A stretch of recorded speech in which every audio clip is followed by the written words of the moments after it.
Welcome to the Rant Network. This is a podcast dedicated on peeling back layers on a multitude of issues, not holding back a thing. It's raw, it's unfiltered, and we serve as an outlet to voice opinion, exchange ideas, and most of all, our experiences and your experiences from every corner of the world. You know, when the United States decided to go shoot to kill Osama bin Laden, they didn't go and negotiate with the guy. They just murdered him. Then they didn't take him and bury him. They dumped his body off at sea.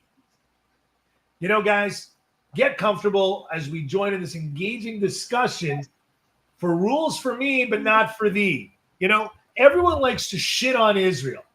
You know, I said reluctantly, and David they're not ranting about this today, but I said this: what has Islam given the world in the last 50 years? Yet we shit on Israel on every corner. The radicals took over a religion, have blown up the World Trade Center, have blown up the barracks in Beirut, have murdered innocent women and children globally, all in the name of a religion. Yet Israel's at fault for taking a precision-guided missile to Tehran, the organizers, the octopus head of terrorism in the world, yet Israel should have not killed their negotiator. Now, what is a negotiator? A guy that murders women and children and blew up the barracks in Beirut. These are negotiators, according to CNN, MSNBC, the likes of fake news. Now, why fake news sounds like such a Trump cliche, but it's really not. It's a factual statement that these lousy journalists, and I hate to use the word journalists, because David and I, we're not journalists, yet we bring you more unfiltered, raw news than they do. Amazing. How is it possible that David and I give you more information than they do? I don't get it. Fact checkers, well, that's because they have nothing else to stand on. David, in Beirut, they took out the guy that organized October 7th. Who just so happened to be the guy that blew up the barracks with a $5 million bounty on his head by the U.S. government. Yet we, Israelis, Jews, are to blame. How many, David, American flags were burned in Israel this week? Zero. How many Israeli flags were burned last week in Israel? Zero. David, I'm going to ask you a bit. How many Israeli flags have been burned in the last year in Israel? Doesn't happen. Okay. How many terrorist attacks have Israel committed on the world and women and children? Zero. Okay. Yet the news media wants to condemn Israel. David, how many Jews are there in the world? About 15 million. Okay. How many Muslims are there in the world? Over 1 billion. How many Christians are there in the world? Pretty much the difference between those two religions and the population of the world, because not that many Buddhists are in the world. David, tell me how people cannot call themselves anti-Semites for going down this rabbit hole with the Ayatollah Khomeini. How can these college campuses how could Harris Biden go along? You know, Biden took out in Iraq this week another target. You don't hear anything about it on the news. Amazing. In other words, Biden goes and does something, we don't know about it. You know, the world watches Olympics and make a mockery of Christianity. If we made a mockery of Islam and Muhammad, they'd be burning down the buildings in Paris. David, the world is upside down. And you know what? I'm back, everyone, because I'm just so tired of this insanity. And I got to tell you, David, thank you for covering the last several weeks. Because I'll be honest with you, you didn't have anything, less than a billion things to talk about while I was gone. No, definitely not. And welcome back, Stuart. And let's, folks, for those of you who haven't opened up your local news or cable news network, screaming, yelling that Israel took out Ismail Haniyeh Ismail Haniyeh is the so-called political leader of Hamas. Now, let me remind everybody, when you talk about a leader, where is a leader supposed to be? With their people, right? And Ismail Haniyeh should have been in Gaza, just like anybody else. And instead, while his so-called people, he claims to defend and protect, are living in squalor because his terrorist group needs to steal the humanitarian aid right out of the hands of so-called innocent Palestinians, he's living in lap luxury in Qatar. Beautiful.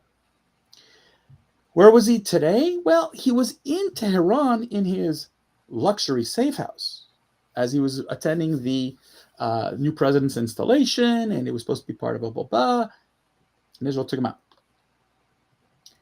This was after yesterday. Israel took out the top dude, as Stuart said, Fuad Shukr, Hezbollah commander, who is the most powerful terrorist in Hezbollah, and as Stuart said, was one of the masterminds behind the death of the hundreds of Marines back in the 1980s. Yep. And as you said, a $5 million bounty. And it's interesting because the United States didn't say anything. Yeah, it was pretty quiet. But the only remark, and Stuart, I ranted about this Monday when you were not here. After the 13 kids were killed in northern Israel, the Druze children, Anthony Blinken said, Israel must restrain herself. Now, it's insane. It's like telling the police, somebody went out on a murdering spree, and instead of taking up the murderers, don't use guns. Don't be nice. I mean, the lunacy is outstanding. And that was on Saturday. So what does Israel do? Precision bomb, takes out the commander. Not a word. Again, as I said on Monday, deafening silence. And here we are today, Wednesday. Ismail Haniyeh is taken out. And there's no silence. There's condemnation. CNN this morning reported that Israel took out one of the peace negotiators. Now, Stuart, I don't know about you, but a man who called for the death of Israel, who said repeatedly that he would commit October 7th again and again, is not a peace negotiator. I don't know why CNN, MSNBC, BBC, all the rest of these lunatics believe the terrorists are the peace lovers. I don't get it. I don't get why they don't question Hamas to the gills time and time again over its decision to attack and murder and spread, as you said, terror on a global scale. They're worried about an escalation in the region. No, Kamala Harris and Joe Biden are worried about losing an election. It's not happening. The United Kingdom threatened Israel to withhold arms because they don't like how they're dealing in Gaza. The left, again and again, the finger pointing at Israel. Stuart, on Monday, I talked about how the fact that there were over 6,000 rockets fired at Israel from Lebanon since October 8th, the day after the October 7th attack. Hezbollah started firing rockets. World stayed silent. But the moment Israel went out and took out the leaders, the heads of the snake, Stuart, Israel gets condemned. You're escalating. It's time for a ceasefire. No. Release the freaking hostages. Yeah. Disarm. You'll have a ceasefire in no time. Not the other way around. Hamas, if you read the demands by Hamas, it's Israel withdraw, Israel do first, then we'll negotiate the hostages. No. I'm tired of the world twisting all the facts so that they can say, look how bad Israel is. Again, Israel is the guilty party.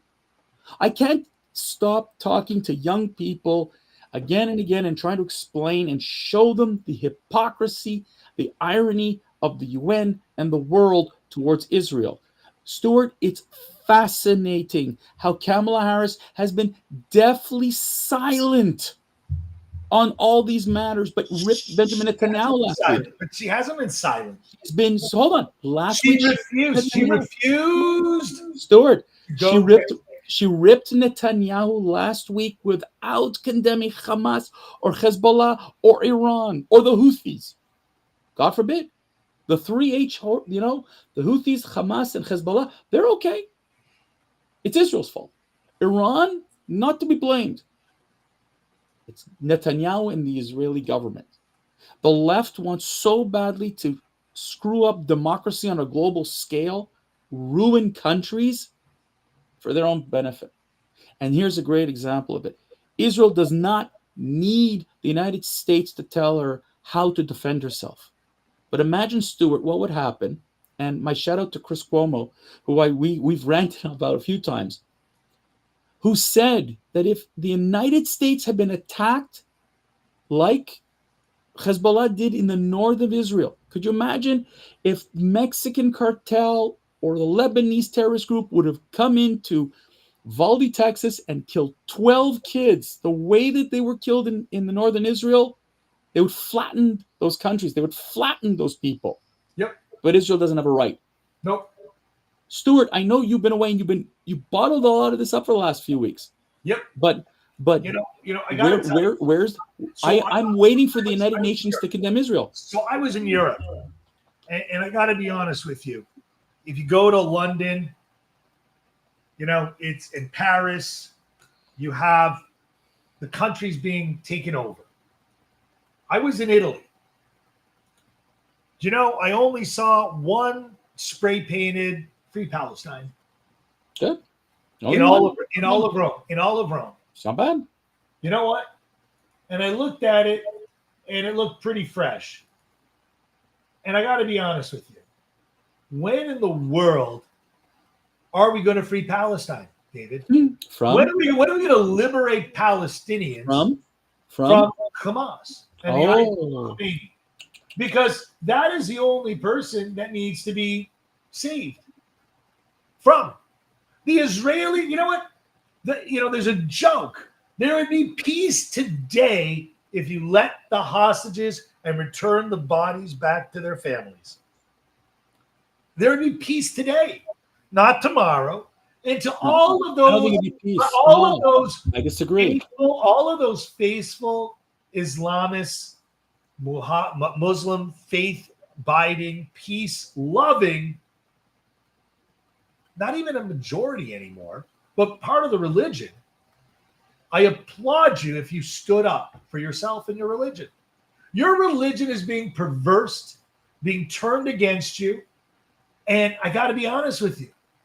How in the world can you stand by and watch your religion being destroyed? David.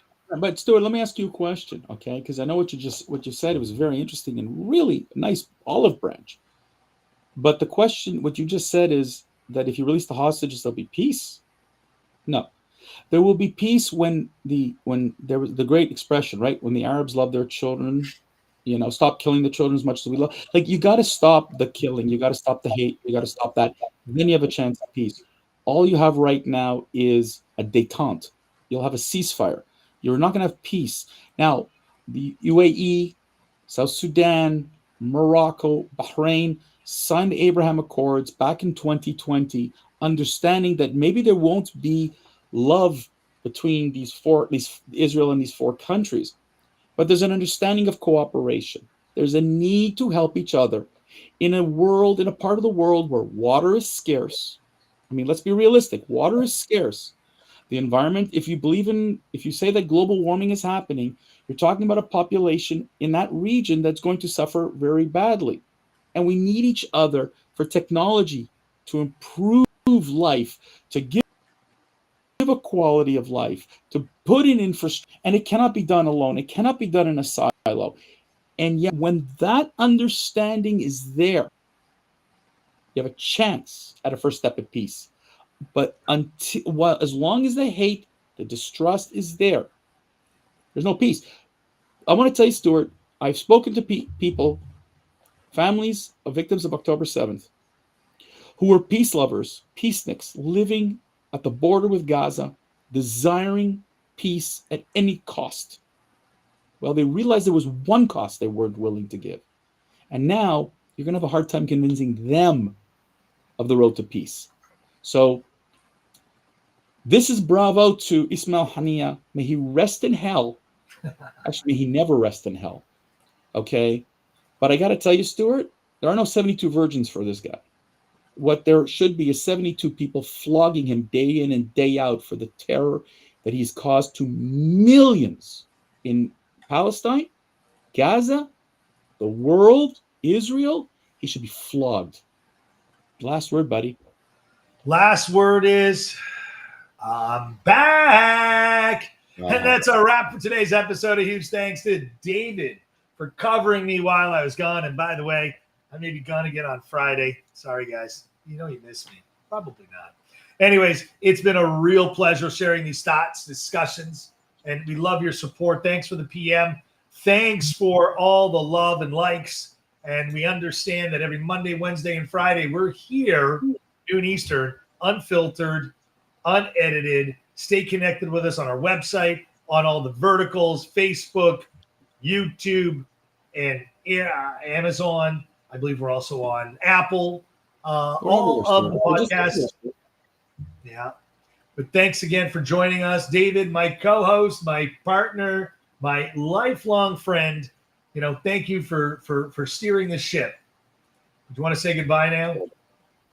All right. I guess I got to say goodbye now. Take care, everyone.